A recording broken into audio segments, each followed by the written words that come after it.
I tell you, we're not bringing that film up. What would you rate this? What would be your guidance to people thinking about seeing this? It gets a passing grade. In terms of a Rotten Tomato score, around a 60%.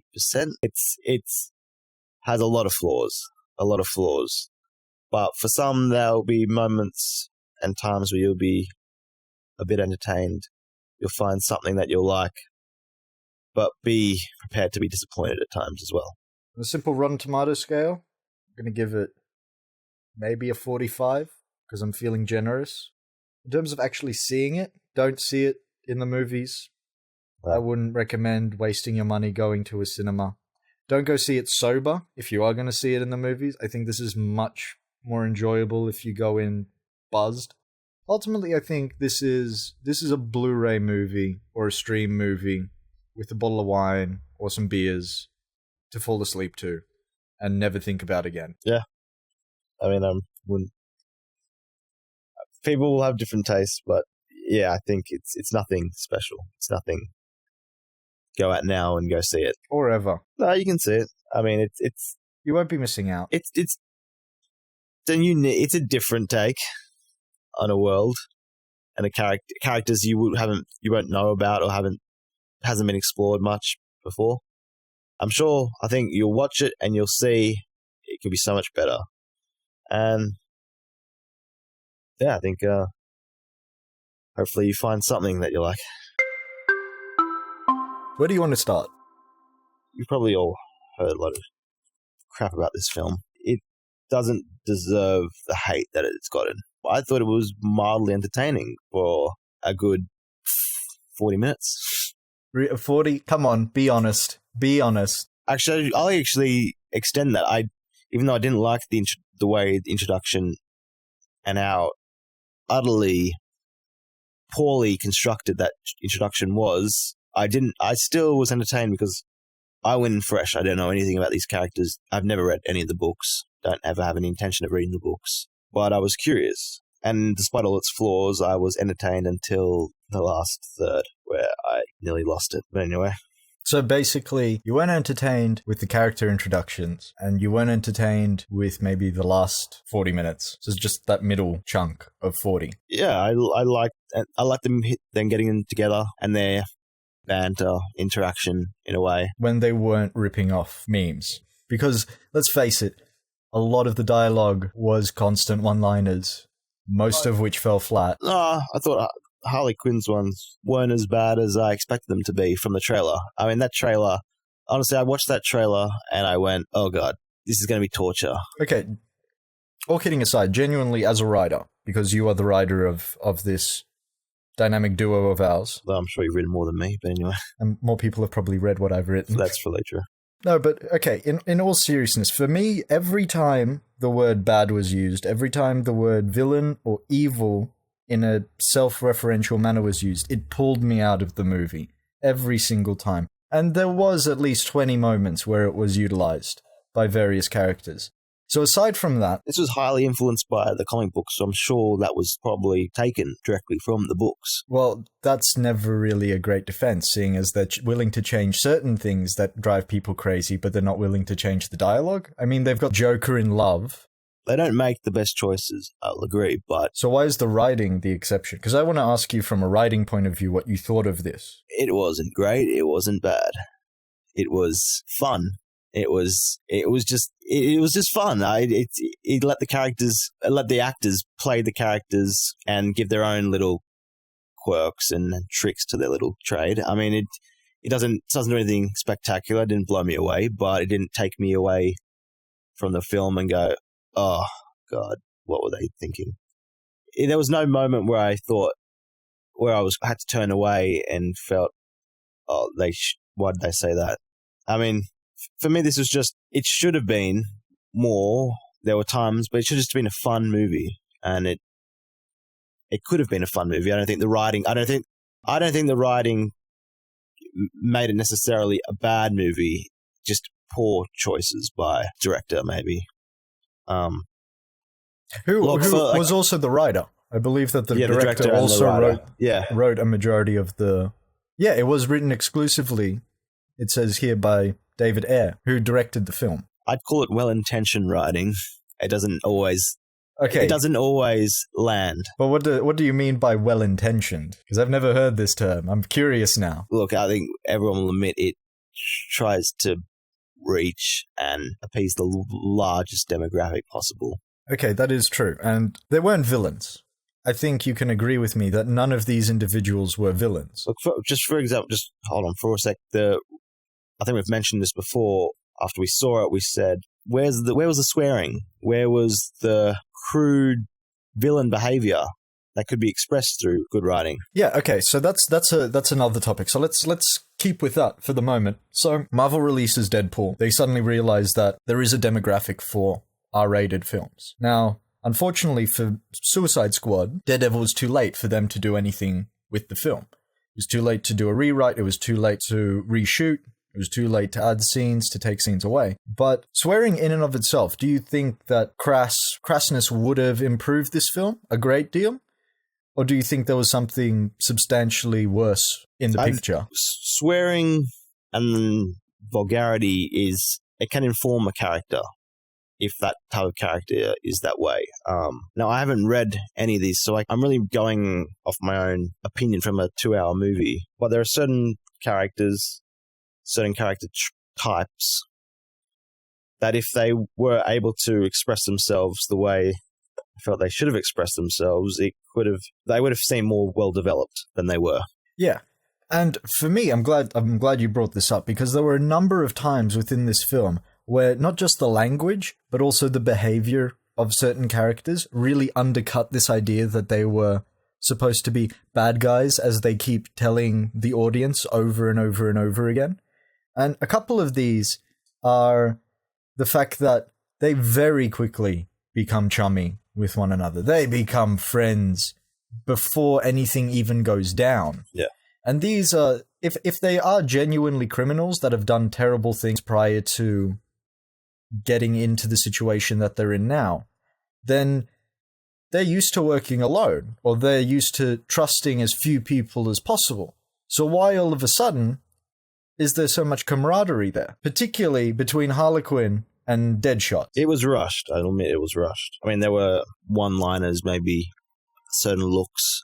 I mean, you saw when Harley Quinn had the phone. That was a nice little touch.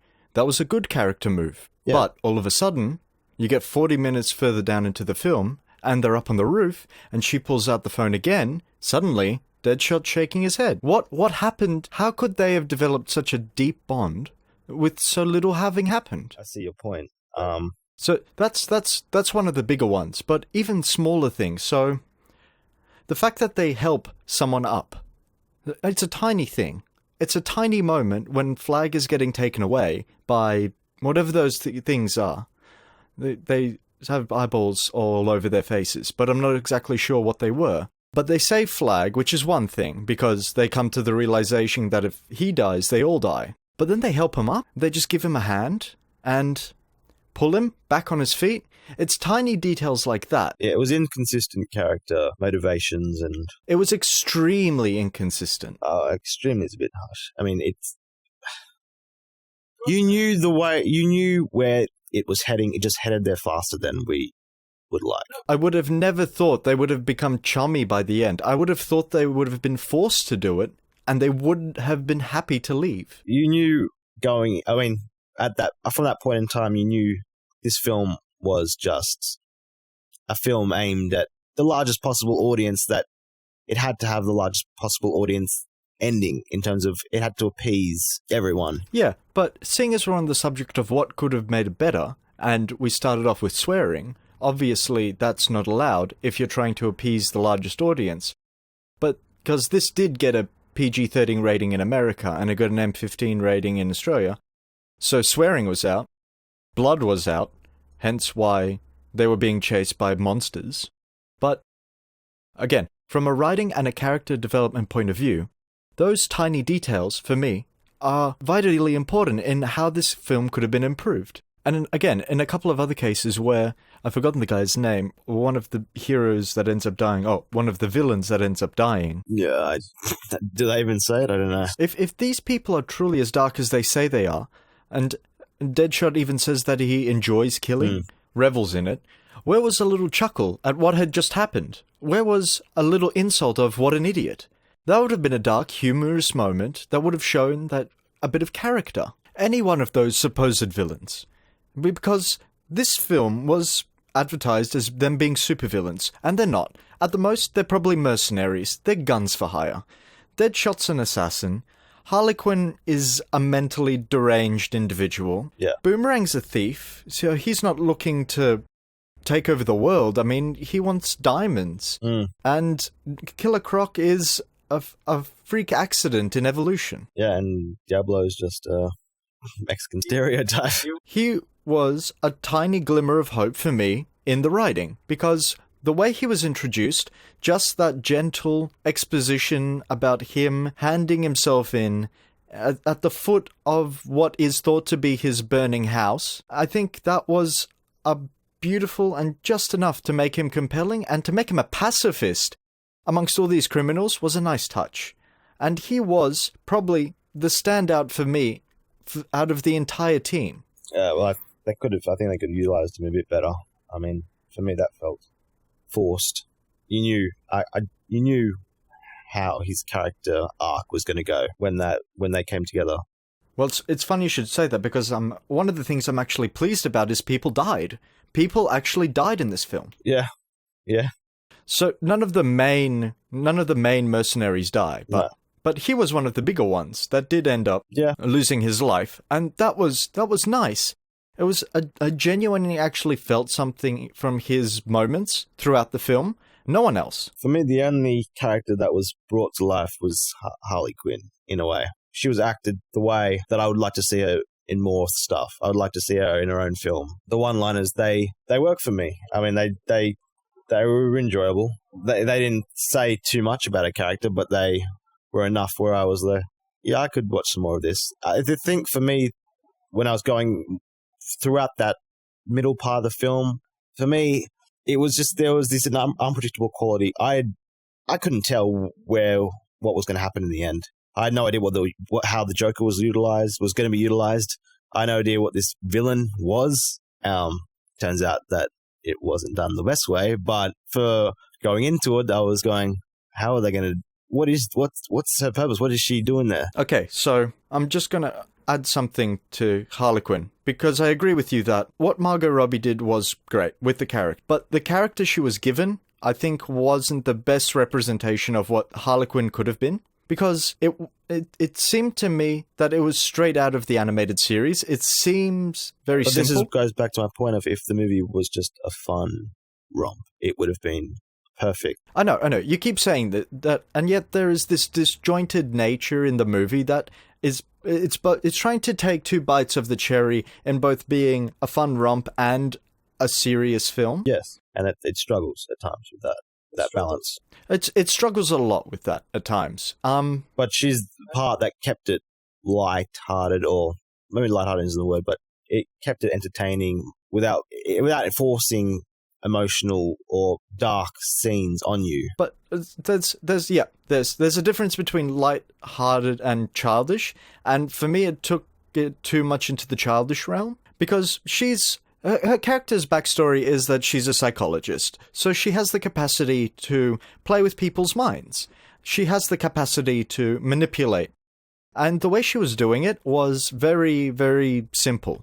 It was the lowest common denominator of messing with someone. The flashbacks weren't very thought out, or fleshed out, I should say. They weren't fleshed out in the best possible way. I agree with you there. And also, they seem...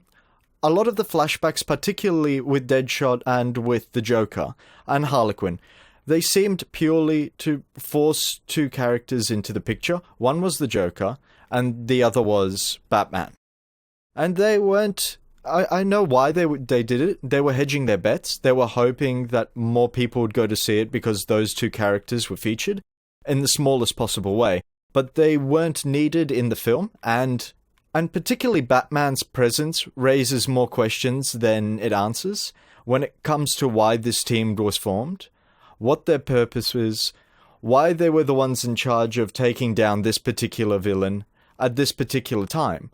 But we'll get back to that, because one of the things I want to bring up with you, and you mentioned that the film didn't go the best way that it could have gone. No. And this was, particularly with you, this was something that came up with you after we watched the movie, because you mentioned you didn't know much going into it. No. But what are you referring to when it didn't go the way that you think it should have gone, or you wanted it to go? Well, I think the characters should have had some sort of... They should have been able to flesh the characters out in a way that they were going... They weren't fighting some just bland villain. They were fighting themselves in a way. They were fighting their own ideals and their own fucked up mentalities on life. It's just... There's a little bit of that in the bar scene. You see them question a little bit, but it's just not... It should have been a more... While I say it should have been a fun film, you should have also seen subtle hints of character growth or awareness. And it wasn't subtle. They beat you over the head with the fact that these guys... Yeah. Yes. I mean, I think you've mentioned in the books how they... they go to where they fight. They fight some terrorist group. At the very beginning, so this is before all of the reboots, this is before they popularized the series, but in the very first volumes that came out, they were basically designed to fight similarly powerful teams that were going against the better interests of the government. Yep. And they were there to, in the same way, they were manipulated to stay basically through their own benefit.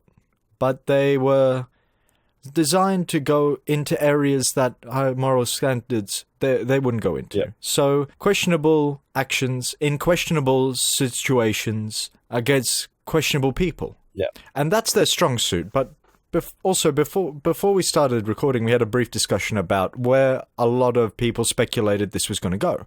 The entire premise of them going up against the Joker was raised, and it would have been a curious, far more compelling film to see. I mean, he was very underutilized, or there was so much potential there, and they just don't. Yeah, and he was there to be a hook more so than anything else, to get as many people into the cinema as possible. I mean, this isn't a defense of the film, but his role throughout it goes back to what I said about the unpredictability. Was I expected something to happen with him and the way he would affect this group. But go back and describe what your thoughts on the Joker are initially. This particular Joker. All I'll say is we don't know where this Joker is going.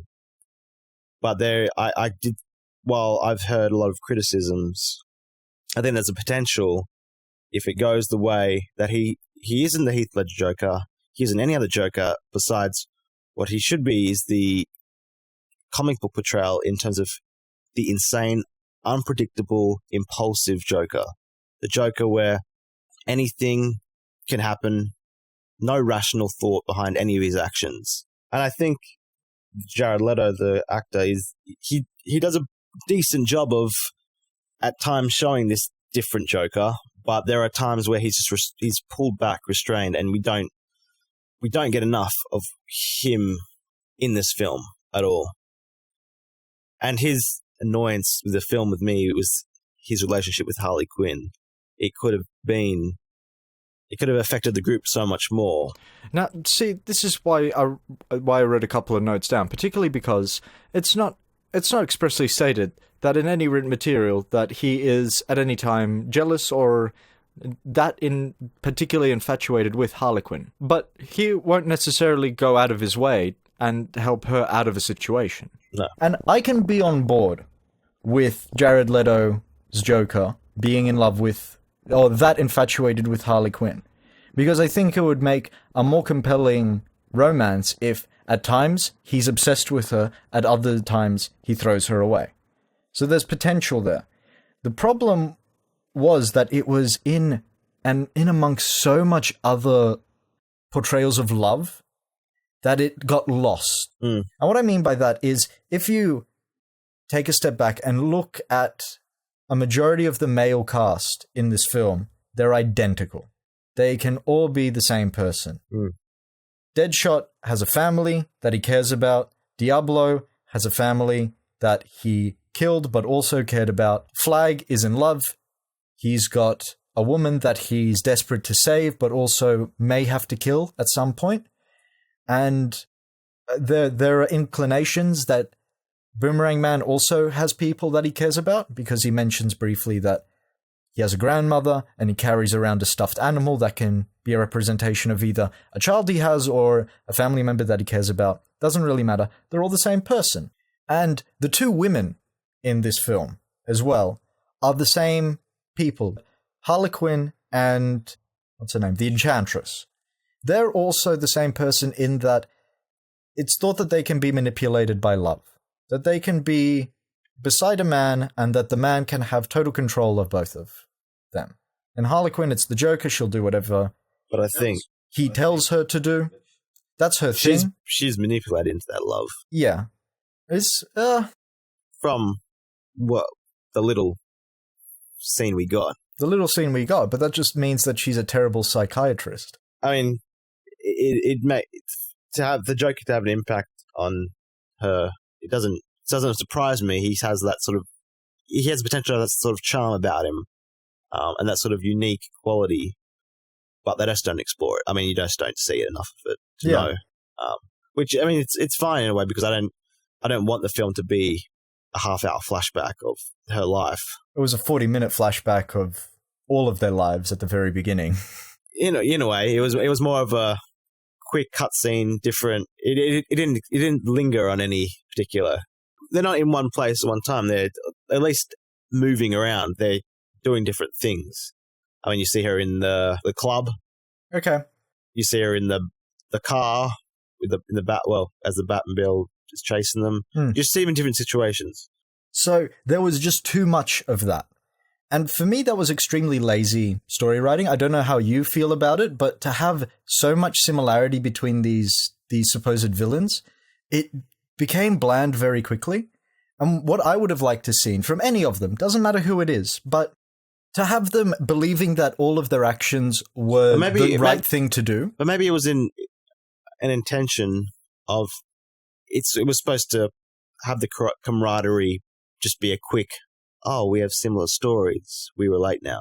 You know, like it's a way for them to really say, to really get along in a short. I mean, it's not the most well done, but it's a way to go for them to get together, and it makes sense for them to fight for one another. I know that's fair enough, but then you kind of double back to the inconsistency that we talked about earlier.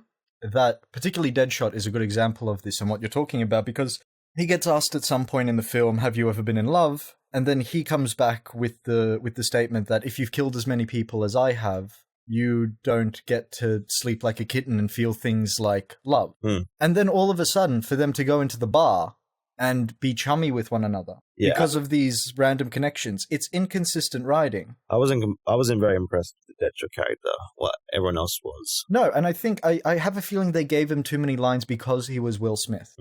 If it was anyone else, then I think they would have had less lines. But Margot Robbie and Will Smith, because they were the leads in this, then they kind of took center stage, and they didn't deserve to take center stage. Harlequin possibly could have carried it a little more than Will Smith. Yeah, but they're not going to give it to. They're not going to entrust her with that much. That's why they have the Joker and Batman in the film. Yeah, and okay, now that we're moving, so we'll move on from that, because there's plenty of stuff we can still talk about. The bar scene, especially, I have issues with El Diablo in that scene and the way it was executed. In that, I think they didn't have to show him doing what he did. They could have easily just had him monologue it. Yeah. And that would have been more impactful. And also the fact that he was the one character that felt remorse for what he did and none of the others had at any point done so was weak. It was weak writing. It wasn't well thought out. And I think we already said, or you already said, that it was because it was rushed. And it was. Yeah, I mean, I wasn't as engaged with his character as maybe you were. I did like that little dancing fire in his hand. And if they had just let him talk over that, I think that would have been a more impactful scene.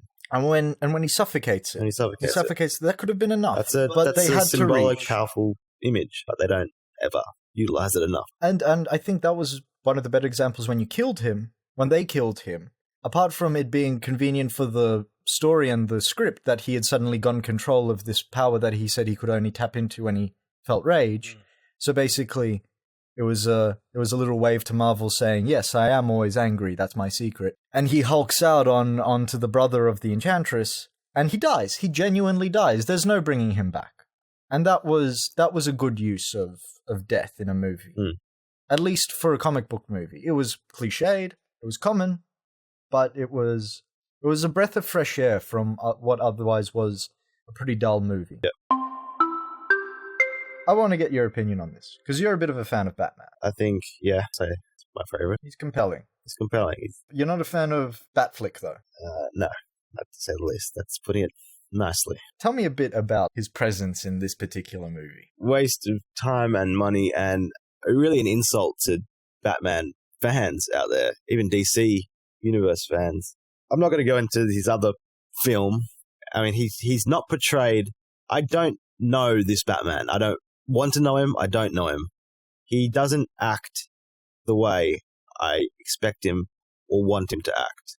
And it's not an unpredictability in a good way. It's just, it makes no sense, some things he does. And I mean, the way, so we're introduced to him, he comes in early on and pretty much handcuffs. He's a bounty hunter. Yes, he's a slave to the government for some reason. And for some reason, never used again as that role. Except in no, it wasn't a flashback. It was pretty much another dream sequence. He features in another dream sequence later on in the film, doesn't he? So from what his presence in the film was capturing two of the Suicide Squad members in Deadshot and Harley Quinn. And remind me, what does he do when he captures Deadshot? Who's present in that scene? So his daughter is there, and he says, "I don't want to do this in front of your daughter," and then goes on to psychologically. It's safe to assume she's f***ed up. Well, yes, but I don't know if I'm not going to say that he had she was f***ed up before that. I mean, what the hell was that last scene talking about guns and she's the most empathetic daughter. She just understands the father so quickly. She's a future assassin, I think. I think Warner Brothers has a movie lined up just for her. She was a more interesting character, I think, than Deadshot. She was a more compelling character than Deadshot. She was already calculating wind resistance on bullets at the ripe age of 8. That's impressive. There we go. That's the next film. He's not Batman. I don't even want to give him the credit that he does not deserve. I don't know why he was in this film. It was just a waste of space. And so was The Flash. I don't know why he was in this film either. We'll get back to that. But the second appearance of Batman. With Harley Quinn. Yeah. So this is one thing I just realized now. Does he just let the Joker go? So the Joker's not in the car anymore. So he's not in the car anymore. He's not in the car. So when it crashes into the water, Harley Quinn's sitting, she's through the windshield. Not bleeding, incredibly. Yeah. Until he punches her in the face. Yeah, and then the driver's seat is empty. Yep. Yeah. So he's not there. It doesn't really tie into his whole, I love you and I can't let you go persona. No, but I think he does run away every single time with the intention of coming back. So it's an afterthought. It comes later. Yeah, okay. We'll put that aside anyway. So he pretty much takes her in. She unconscious, so he gives her, he's about to give her mouth to mouth, and she comes about and just gives him an old kiss. And I think that's one of the nicest little detailed character moments that was lacking in a lot of the rest of the film. I nearly missed that moment in terms of I thought that he. You had to follow up. I had to follow up. I thought he kissed her, and I was like, "What is this Batman doing?"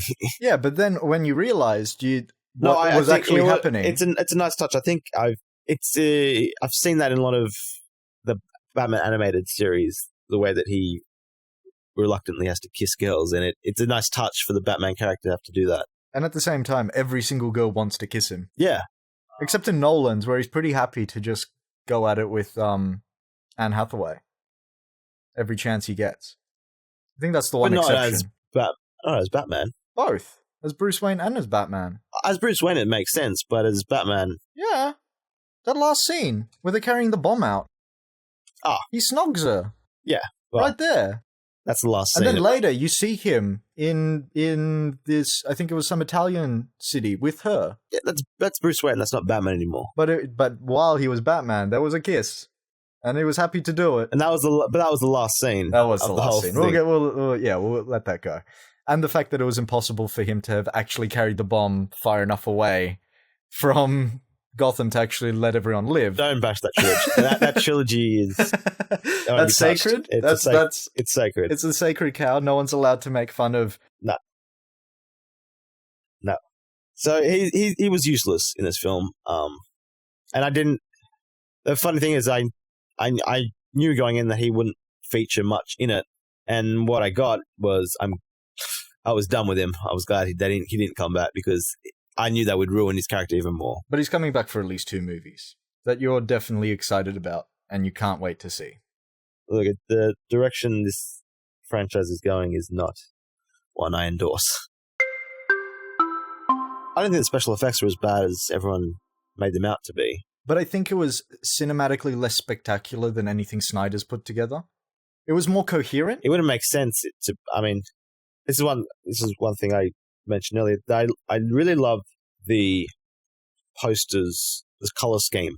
Yeah. It's something that I thought should have been utilized more. Just a color scheme where this hallucinogenic, neon, hazy color throughout the whole film could have just been a nice little touch and made it feel unique in its own crazy world. I mean, you've seen it in other films, but I saw that trailer, saw that, that the title sequence, and I thought I expected there to be a theme, a color theme throughout this whole film, and I just never felt it was a very unified film. And the color theme shows up 3 times: the 2 logos before the movie starts, and the title card. Yeah, and then 4 times if you count the credits. Yeah, and you're right, because they ended up giving each character their own unique style, particularly when they're introducing them. Each one of them got their own title card. Yep. But nothing to do with the neon, nothing to do with the highlighter colors. And I think that's something they're still scared to do. I think the reason I would have liked the color, it's just, it could have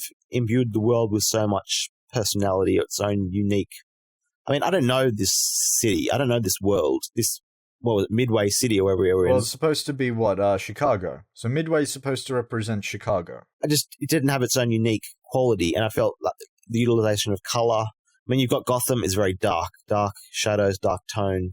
That's its own unique thing. Metropolis is meant to be kind of lighter, brighter, more hopeful. So I don't know. I'd like to think it was like a hallucinogenic color scheme. It would have played to the insanity and craziness and unpredictability. I brought that up again, but just because I can't imagine it would be difficult for them to have just put graffiti in a lot of the shots, in a lot of the scenes. I mean, I'm not a filmmaker. I don't know. It just didn't have its own unique quality, and it's not something that'll ever stand out. No, because again, this is the difficult line that they have to cross, because one of the things that DC does well is they outfit their heroes well.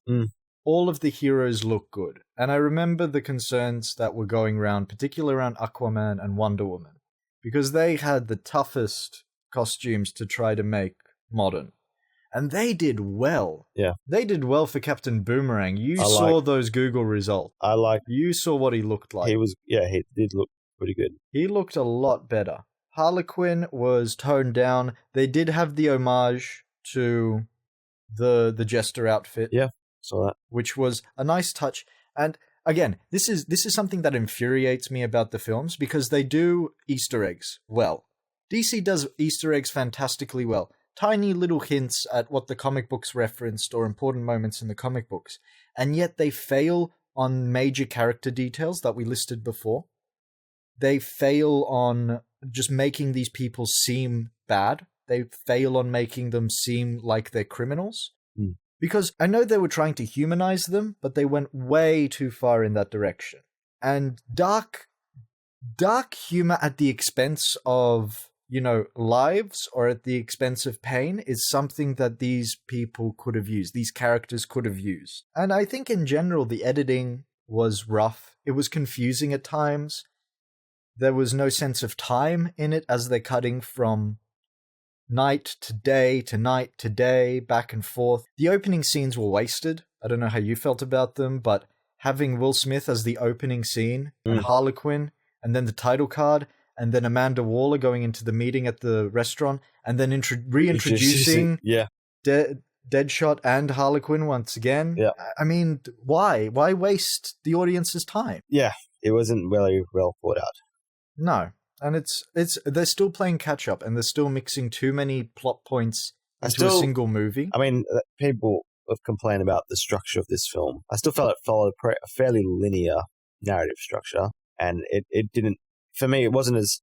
I've seen worse films where it's cut back and forth and just doesn't stay on a scene long enough. But yeah, for this film, I just didn't feel any sense of place. I didn't feel any connection to character because they didn't give you the time to feel anything. There was potential, though. There was potential. That's what I would say. That's why I was entertained, and I kept hope up throughout the whole film, thinking something. There'll be a moment where I'll appreciate. I'll have hope for the future. But yeah, I'm not sure right now. You also, I think the brief discussion we had after we walked out, you liked initially that it was from within the Suicide Squad. Yeah. That there was tension brewing. Yeah. Until she became a very generic villain. Unexplained motivation. Oh, so again, this is the number of cliches that they pull out for this movie is ridiculous because one of the motivations was they worship machines. Let's destroy humanity. I swear this villain was out of Disney. I swear this movie exists. She exists somewhere in another universe. Maleficent. No, that might be it. I swear. Oh, he's in Transition Zone. Not the one. No, the one from Snow White. Yeah, because she wants the heart. And this woman wants her heart back. Oh, yeah. It's just it doesn't. She didn't fit in this universe to me. Didn't fit at all. No, but there was that initially. I'll admit, when I first introduced her character, I was intrigued and wanted to know a bit more. I thought there was potential, and it just went out the window. I think them holding her heart was enough. They didn't need to introduce the love interest. That was forced tension. It didn't feel as if we gained anything from that. No. And the problem for me is because it was a generic, overpowered villain, that the Suicide Squad had no purpose meddling in this. And you mentioned the Flash earlier, and this is what I wanted to allude to. This woman, Amanda Waller, knows the Flash. She's got contacts with the Flash. She's got contacts with Batman. That's two parts of the Justice League. She wants someone to stop Superman. Batman was against Superman. Why didn't she just form the Justice League? There was no necessity for this team to be established, particularly to fight this kind of scale of evil. Again, they're designed to fight people at their level of strength. And that sounds so much more interesting than what it ended up being. But we'll bring this up, this Amanda Waller character, You had more problems with her than I did. I didn't understand her. I don't know her. The way she acted at times, she was trying to be a hard ass, but was she the moral center of the film? I don't know. I mean, she was the amoral center of the film. It turns out that way, but the way she just acts at times, I just don't understand. And then her to come back the way she does at the end is just... It's amazing how she got that, whatever that thing was stuck in her brain out, and that she got untied. And she had no blood on her. She had no dirt on her. She looked as if she just walked out of... And the phone is fine, you know. I thought it was amazing she held on to that. That's where I found the most entertainment in her character, because she was a badass. She was a genuine badass. She had no motivation, she had no purpose, she had no direction to go in that made any kind of sense, but she kicked f***ing ass. I would have liked to have seen this be more captivating in terms of being able to have more control. There were times I just didn't know if she had control of these characters. I wanted her to be a badass, but there are times where I don't know, she didn't seem as assured as I would like her to have been. Yeah, there was no direction to her badassery. It was just being a badass for the sake of being a badass. I don't know. She seemed in a way as a selfish character. I mean, what they were there just to rescue her from in the middle of the city. I I didn't understand that at all. Yeah, it took me a while to catch up and actually try to make sense of that whole scenario, because I think we both thought that they were going in to go directly to the Enchantress. Yep. But they were in fact going in to escort her to the roof. Yeah. And then she was still shot out of the sky even after the escort. So the escort was entirely pointless. Ultimately, what they should have done is have sent them directly to the Enchantress to try to bring her down, to then make the area safe enough for Amanda Waller to get the fuck out of the building. Yeah. But they did not do that. So that made no sense to me. Look, I'll admit, I couldn't keep up with that. I don't know. It's not that you couldn't keep up, it's just they didn't say anything. Yeah, well, and that's the minute I'm just like, I feel like I've just missed a scene, or I've lost something, and I don't know where I am. There was a lot of quick cuts that made it look as if there should have been something between them. Well, it'd be interesting if this has a 4-hour director's cut. Maybe it'll be like the neon cut. And maybe they might reintroduce the neon color scheme. They should. There's another aspect of the film that I quickly like to go over is I don't really like to bash this film because I shouldn't need to. It does it itself. And a lot of people have, and sometimes it's unnecessary, but I think I was 10, 15, I don't know, probably even less than that. Maybe 5 minutes in. How many songs did we get? The utilization of music was over the top. It was trying to resemble a scene.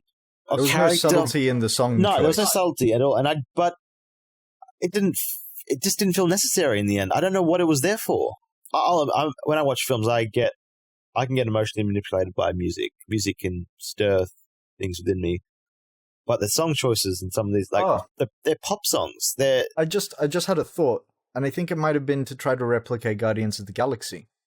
Because with Guardians of the Galaxy, you did have that Awesome Mix Volume 1, which had a lot of pop songs referencing the 80s. But they were slightly better utilized and not introduced at the introduction of every single fucking character. Yeah, I agree. Even though that wasn't my favorite film, it worked much better than this. This was not seamless at all. It was just... It really showed the jarring scenes and cuts because it exemplified them perfectly. You heard them. I never thought about that, but yeah, you're right. Yeah, so... that was say I just that, and that's not to say that they were bad songs. They were great songs. No, they're great songs. They were just poorly right. utilized. Yeah, because I think I don't think they did sing in a couple of them. There were lyrics being used. If they were instrumentals, and if they were done in a style that was unified, I agree. That could have been better. Yeah. This film. I mean, you see some great films have their own unique soundtrack, but this... And I think the songs were an attempt to make up for the lack of a color palette. Yeah. Because that's where they got their character from. That's where they got their kick and their spark. Yep. In sacrificing color, which was the advertising campaign, and continues to be the advertising campaign. Before we forget, Katana. You wanted to talk about Katana. There's not much to talk about in terms of she is another wasted character in a film where, and I keep saying this, but there was potential there. There was. I was interested in her story. I didn't know if she was a bad. I don't know if she was bad. Purely good. Yeah, she's exemplified like that. But then there's that badassery that we say. She has that quality. Sorry, what was that? It's like. Badassery. It was that badassery. But here's another thing, I realize this. It's another stereotype in a film that doesn't explore character well enough. Okay, that is very true, and I'm ashamed to say that I didn't make a note of it because I think it was already too late down the road of. You don't see enough of it. Even the way she's introduced, you think. You're curious. Except for, again, exposition, flashback, everything. Yeah, though it didn't linger. I mean, it was there, and it didn't need to be, but... My biggest problem with Katana, aside from the stereotyping, because, let's face it, everyone except for Harlequin and Deadshot were stereotypes. Yep. Captain Boomerang, the fucking name, Captain Boomerang. Actually, as I was typing it, because I was taking notes after I got home, I accidentally typed in Boomer Rage, and I realized that would have been a better name for him. I forgot to admit that I thought he was Strike Courtney acted pretty well that role. Yeah, I haven't seen him in anything else, so I don't understand where the hatred's coming from, but it compels me to want to see other things that he's been in. But I'll say, like, he gives the character a bit of personality from not much to work with. That's true. More so than Killer Croc, who does nothing, and he, let's face it, is a stereotype black man. Yeah. Even down to the few lines that he says that involve mostly shorty or grunts. Unintelligible word. And you've already mentioned El Diablo. Just the opening banter involving the words essay are too many to count. Even the Marine, the flag was a American typical badass soldier, no shit, discipline. And he tried to talk up the honor of being a soldier, but he didn't do it well. No. He didn't receive any lines that could do that kind of job justice. No. But then my biggest problem with Katana, and it's different to yours, is that they did one of the most horrendous mistakes that I think any writer of a film could do, which is they told us about a power and then never show it. And personally, I think there's 3 ways to go about this. They chose the worst possible way to go about this. You either tell us and never show it. The best way, you never tell us and then you show it. Or you tell us and at least fucking show us what is happening. Because I wanted to see some souls getting taken. And those were still people inside of those eyeball blobs. Oh, were they? I didn't know that. Well, they were converted. You saw one. You saw one of them being turned. Yeah. Like, great. She's talking to her husband. Fantastic. It's a tragic backstory. I love tragic backstories. It makes a character compelling. But show her taking a fucking soul. Yeah. Never happened. Maybe maybe the director's cut will look forward to that, but I don't know. I don't know if there's as much call for a director's cut for this. It did feel, though, empty. Like there was missing. It's just the stuff unexplained or just unexplored that you want to know. Or terribly executed. Because how could we have ended the discussion without even bringing up one of the worst examples of dramatic irony used in a film? The audience already knows that it's Enchantress that has done this. Yeah. We already know that it isn't legitimately a terrorist attack that they're heading towards. And we already know that Flag is involved with Enchantress. So, audience, everyone's on board. The characters don't know this.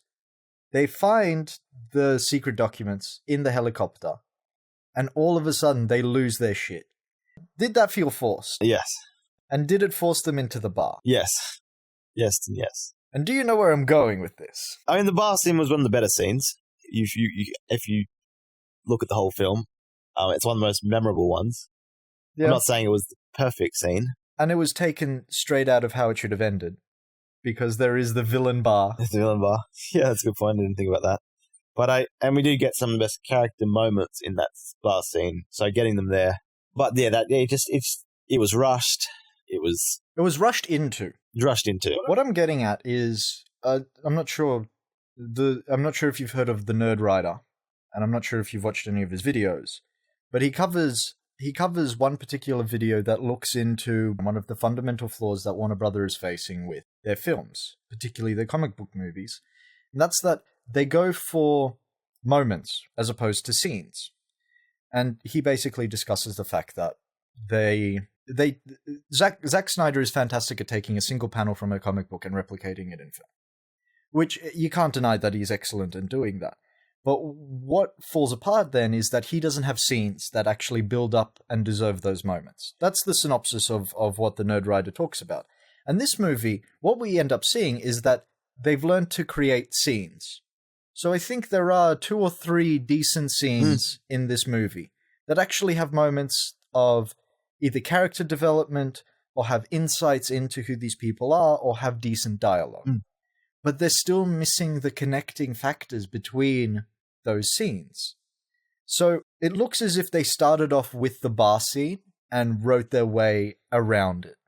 So they thought, how good would it be to have these characters talk to one another in a bar? and they work their way backwards and forwards from there. And I think you also liked, I didn't enjoy it as much, but when they've been recruited and they're at what looks to be either a training camp or just like a meeting point. Yeah. I don't know, it's in the middle of the desert, there's lots of sand, Yeah. there's lots of dirt.